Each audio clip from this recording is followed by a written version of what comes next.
I speak often about what art gives to us: clarity, meaning, a way of seeing. And I'm always talking about how black and white photography provides us with a way of feeling. Creating our art provides a sense that our days are not slipping past unnoticed. However, we speak less about what art asks of us in return. Commitment to our art sounds noble. Devotion sounds admirable. Focus on our style sounds disciplined. But in reality, focus is not neutral. When we narrow our attention toward one thing, something else usually receives less of it. After all, we don't have unlimited capacity to process everything.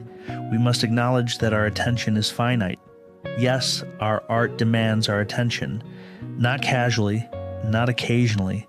It asks for sustained attention, repeated attention, the kind of attention that reorganizes our life. At times, it can even be very stressful. During a recent stretch of concentrated work, I felt the familiar intensity that comes when we are deep inside a project. Long days, physical fatigue, mental preoccupation, communication reduced to only what was necessary. My photography expanded to fill the available space during the long drive to northern Maine and the arduous effort to function, to make my art in below freezing temperatures day after day. Anyone who has seriously pursued their art knows the feeling.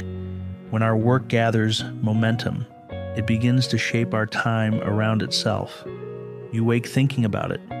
You measure light differently. You listen differently. You move through the world with part of your mind always attached to your idea of your art, for your art. There is a kind of pleasure in that narrowing. It feels purposeful. It feels aligned. But narrowing can't help but spawn exclusion. I'll explain. When our attention tightens in one direction, it loosens in another. That is neither a mental weakness nor a moral failure. It is simply a structural reality of how our brains are able to process effectively. Excellence rarely grows in thinly distributed soil. It tends to take root where effort has been concentrated. Our skill deepens where repetition has been allowed to accumulate. Mastery emerges where imbalance has been tolerated long enough to compound.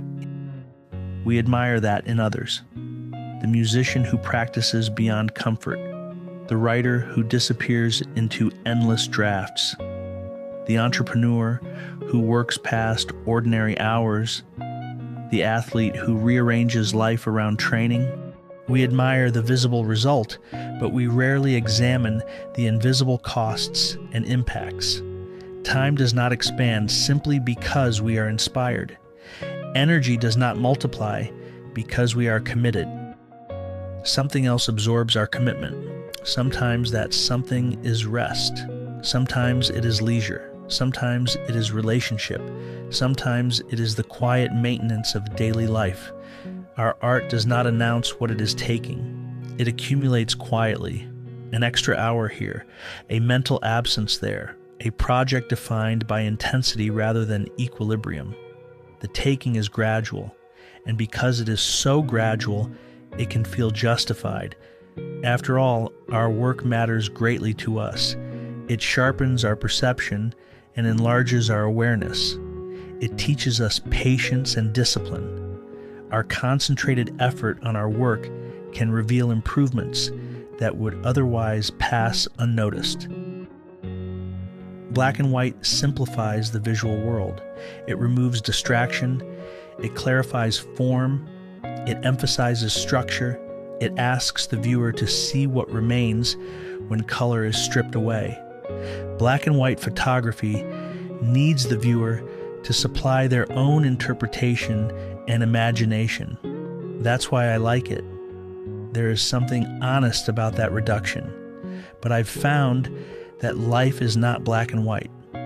Our relationships are not black and white. Fatigue is not black and white. Support is not black and white. Resentment is not black and white. And perhaps most importantly, Gratitude is not black and white. My art may be built on tonal contrast, but people's feelings rarely are. Black and white photography teaches me to strive for more clarity. Real life asks me to tolerate more ambiguity. Neither is easy. When our art takes more, it is rarely obvious in the way a high contrast image is obvious. It unfolds in shades, in nuance, in small shifts of tone. If we only allow ourselves to be trained to see contrast in the frame, we may miss the subtle gradations outside of it. That is a huge risk. When art, our photography, for example, begins to take more than it gives, the first sign is not catastrophe. It is subtle narrowing, a reduced presence, a quiet shifting of weight that is easy to overlook. And because our work feels so meaningful to us, that shift can feel justified. Our potentially grave error is not intensity, it is invisibility. When we are absorbed in making our art, we can begin to believe we are the only ones sacrificing. We feel the weight of long days. We feel the mental strain. And because we feel it, we assume the cost is contained only within us. Usually, however, it is not. The shift in weight is rarely dramatic. It is subtle. Responsibilities are subtly absorbed, patience quietly extended, accommodation made, all on our behalf. And that support, if it goes unrecognized, can begin to appear assumed or taken for granted.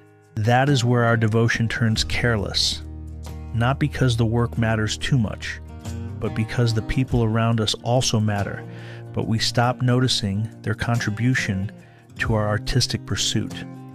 Our art will always demand more at certain moments. That is not our mistake.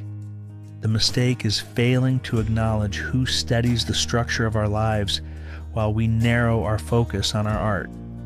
Success as an artist may not only be measured by the depth of our obsession, it should also be measured by the clarity of our gratitude, by whether we see the hands that hold things together while we disappear down the rabbit hole into our creations, by whether we return with fresh and open minds.